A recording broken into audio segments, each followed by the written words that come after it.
Beyond the Winning Post is brought to you by our stable of sponsors.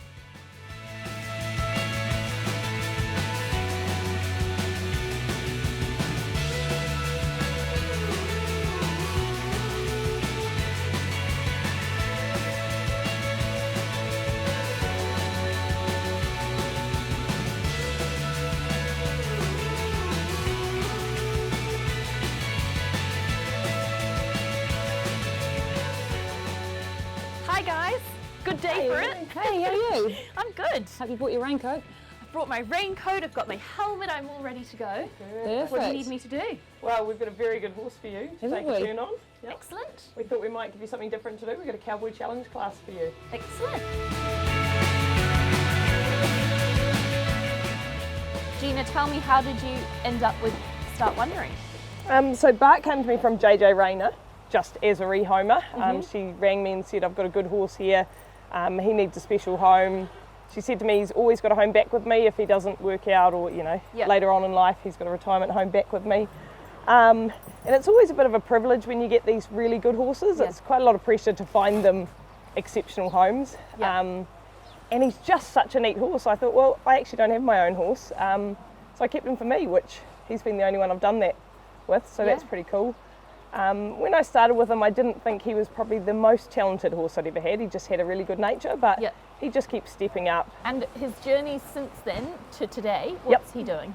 So he's been off the track about a year now. He retired with a little suspensory niggle in a trial. So they called a day on him and rehabbed him themselves and sent him up when he was ready to go. So since then, I mean, he's basically my happy hack. We plod around and he's great. We lead the kids' ponies off him and he goes to the beach, and he's done a little bit of competing and done quite well. He doesn't look that motivated about getting out in the rain today, do you, Barty? But he always puts his best foot forward. A good horse on the track is always a good horse off the track. He's got a great work ethic, and he copes with the crowds. And he hasn't done a lot of competing, so he's come out here this weekend and really impressed us with how he's coped with the atmosphere. Nicky, we're here at Taupo Equestrian Centre for the Dunstan Ex-Factor competition.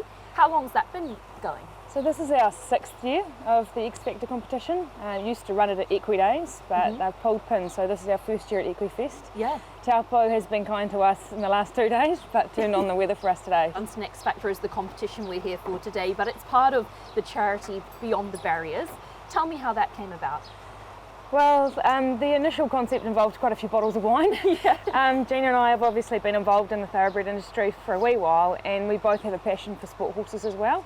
And we just decided that these horses are so amazing, so versatile. There's so many good things to show the country, and people don't really understand them entirely. So we wanted to just correct a few misgivings that people had about what thoroughbreds off the track are like. So we decided the concept of Beyond the Barriers would be that we would promote these horses. The competition was our first port of call.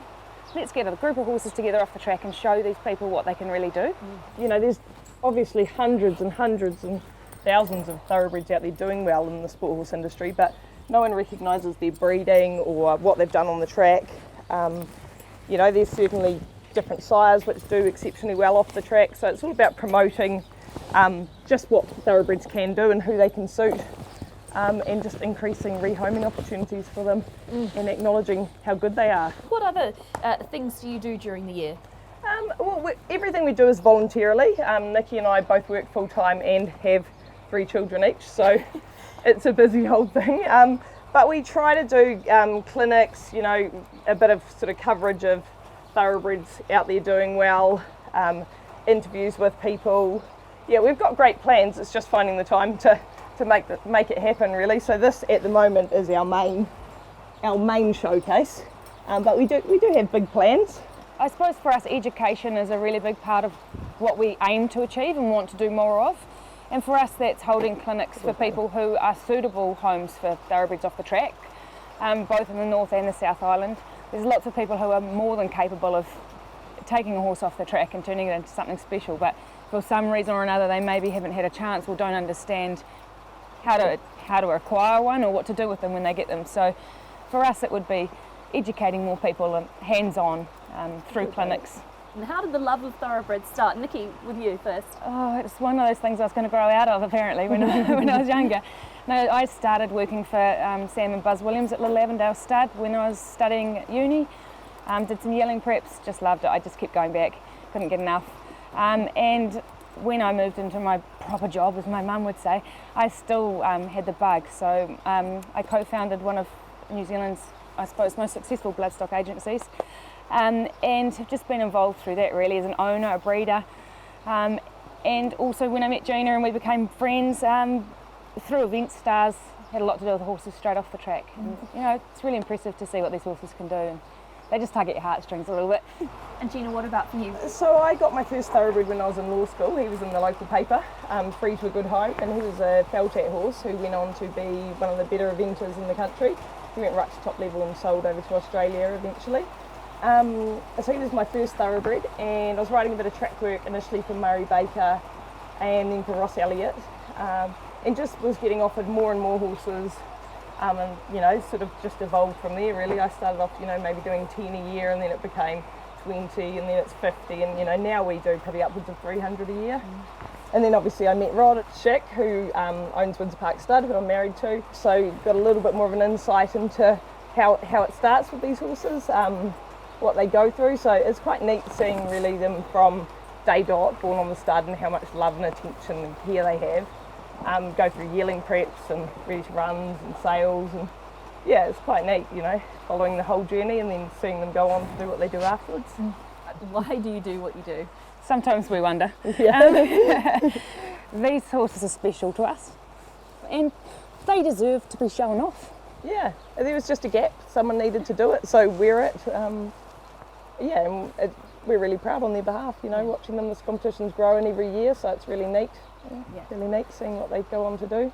So many people are involved with these horses from the get-go, and it's just nice to link them back to the thoroughbred industry. We have people who've bred them, worked with them in the stables, ridden them on race day.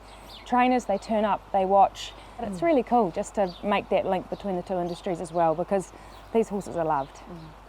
Well, should we put his bridle on and Yep, might be time for me let's to get step to up? it.